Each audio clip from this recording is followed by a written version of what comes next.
the representations are being made, we'll know. I think soon we should get some positive direction on that. Now here is the checklist. One of the critical thing is what banks would look at it is definitely a 31st March balance sheet.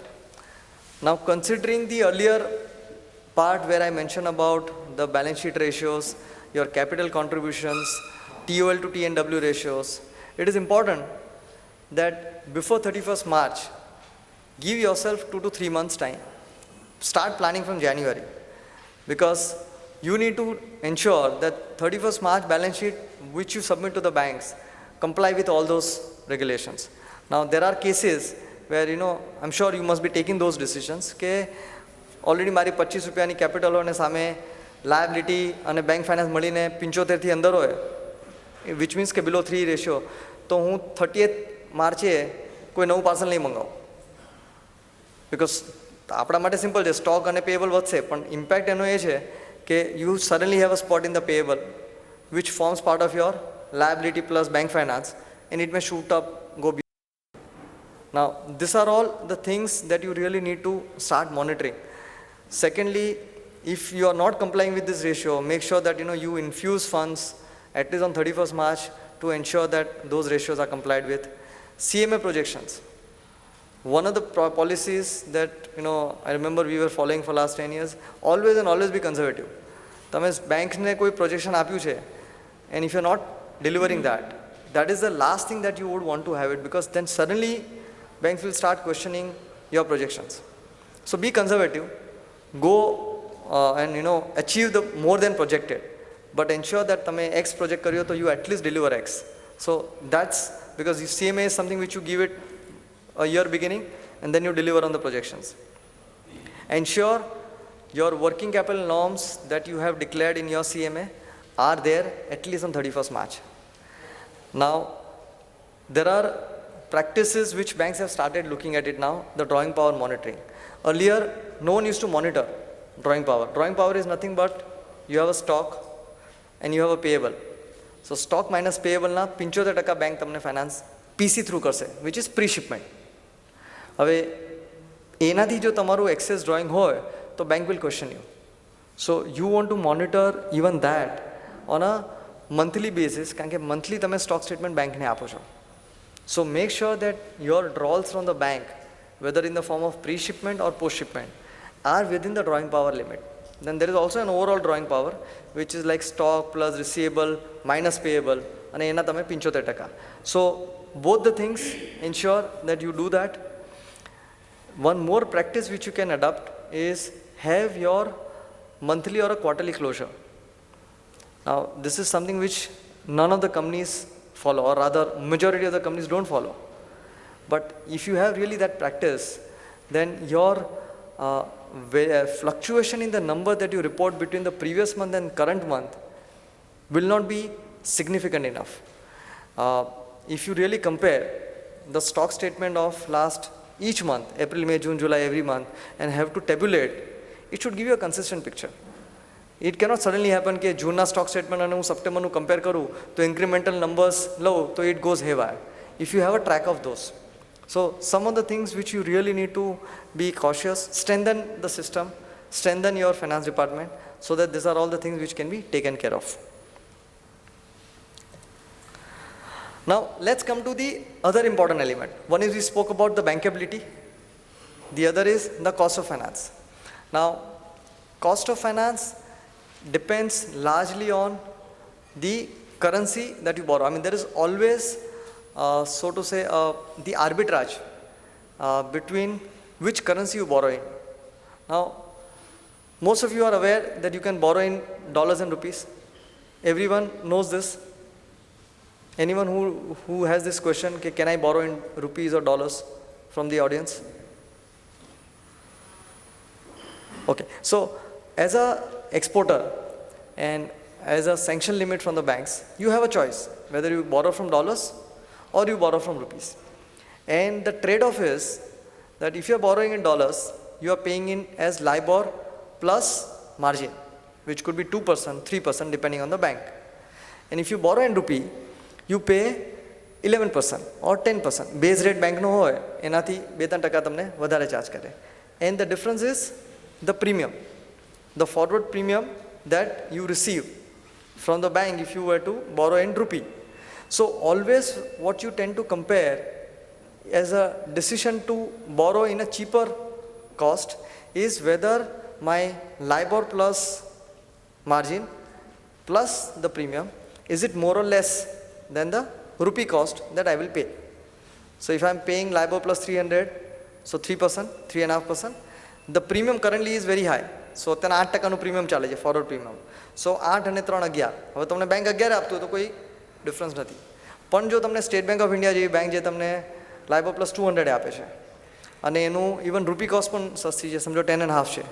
સો 10.5માંથી તમે 8%નું premium લો અને 2.5% મળે તો whether if the dollar costing goes beyond 2% or 2.5%, then it makes sense for you to borrow in rupee. So this is an evaluation which you have to keep doing it ongoingly because the forward premium keeps changing. Bank base rate also may change, and even the bank rate at which it will give you dollar funds may also change. So it is important. This is what I was explaining. It is important that you really keep comparing whether you want to borrow in dollars or you want to borrow in rupee. And all the things are variable.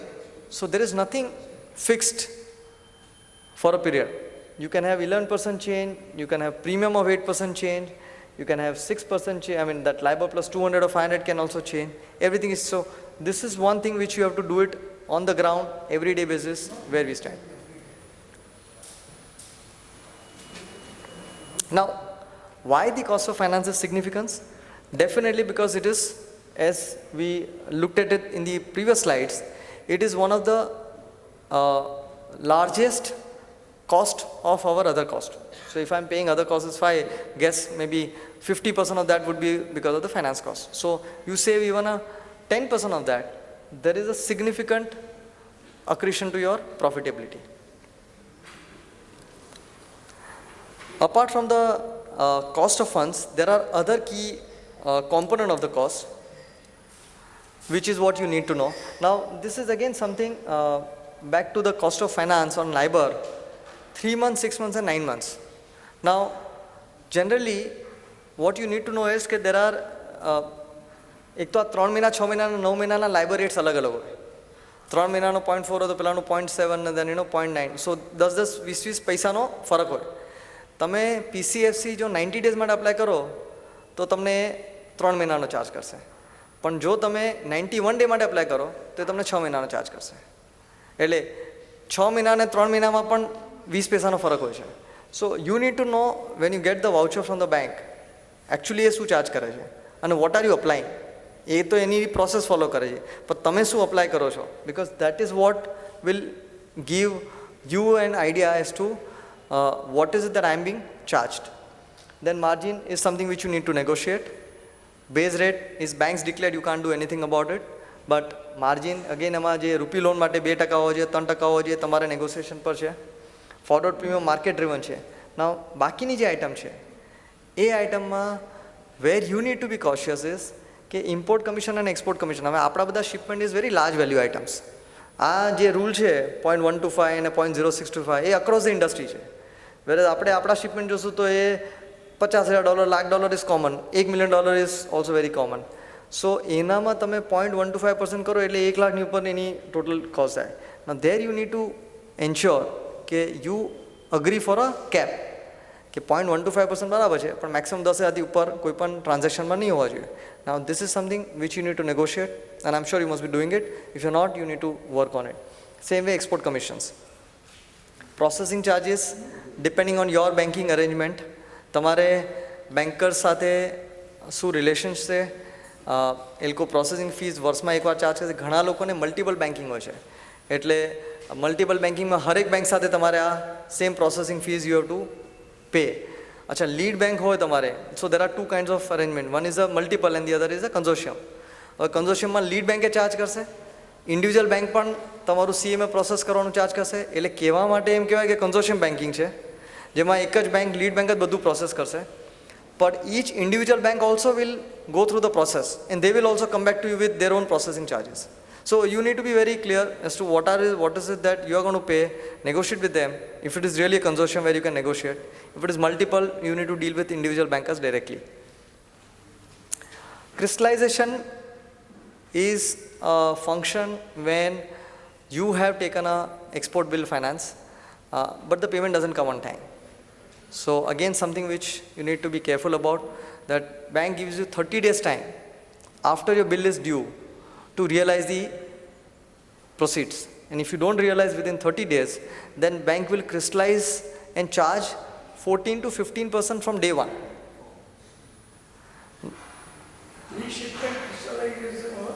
Pre-shipment crystallization is 30 days ne alko 2% extra charge kare.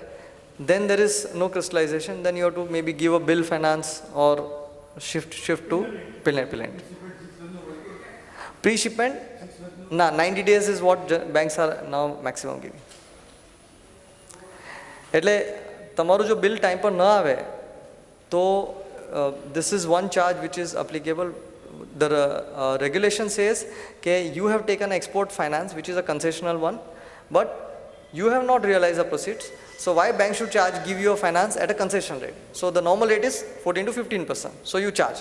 However, एक बार तुम्हारू funds realize થઈ જાય, maybe after 2 months or 3 months, you can always go back to the bank and get the refund. So you need to know that this is your refund, which you should get it from the bank, because ultimately you have realized money in the foreign currency. So that's one more thing on the crystallization. તમે export પ્રોસીડ્સ realise કરો 3 મહિને 6 મહિને ગમે ત્યારે, તો તમે bank પાસે લઈને જાઓ કે એક્સપોર્ટ આવ્યું, તો they will give you a refund. Sorry? No, then it is very important. So as long as that particular bill on which you have availed the finance later on gets realized, then you will definitely get the refund back from the bank. So you need to apply for it. Bank would have recovered, but you need to apply. Right? Any questions on this so far? Difference of interest, obviously. Yes. The concessional one versus the 14 or 15%. They will give you a refund because they have already charged.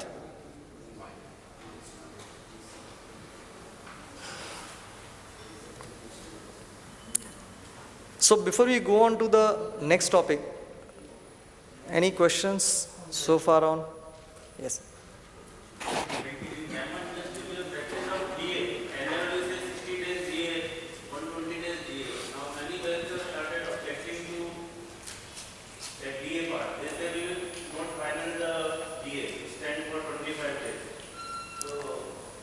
Yeah, see, no, what they say is, so the DA is basically the documentary acceptance. Once your documents are accepted, so consider a bill which you have sent from one bank. It's a bank through transaction. So you have given a bank through a bill. So your counter bank, once it accepts, from that day, you take 120 days. Now that is how the regulation works. Now here, for a simplicity purpose, some of the banks have adopted that 120 days plus 25 days lump sum as a transit period. The difference between you send the bank document and the other bank accepts, there is a timeline. So banks have taken, okay, maximum 25 days is what I will give you as a transit period. So when you say 120 days DA, I will consider your due date as 145 days. Now this is purely the individual bank's approach, and we as a trade have accepted that DA means 25 days માં આપણે bill આવવાનું, એટલે આપણા માટે due date is by default 145 days. Strictly speaking, it is from the day they put the stamp, the counter bank, that day onwards 120 days is what you should count. અને direct બિલમાં એ આપણે આવતું નથી, કારણ કે બેંકનો સ્ટેપ હોતો નથી.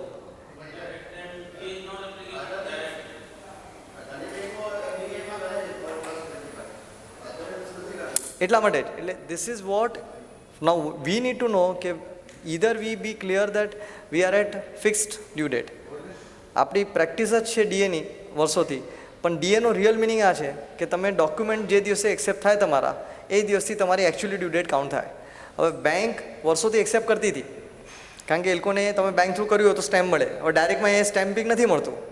તો બેંક જે અલાઉ કરતી હતી એ કરે છે, પણ બેંક તમને ક્વેશ્ચન કરી શકે કે 120 days DA છે પણ ડાયરેક્ટ બિલ છે, તો either you get me a documentary acceptance date or I will charge only 120 days, then I will ignore 25 days, which means you end up paying overdue bill, that penal on that 25 days, for which you think કે આ તો મારું due ડેટની અંદર જ છે. એટલે that is the difference which you need to know.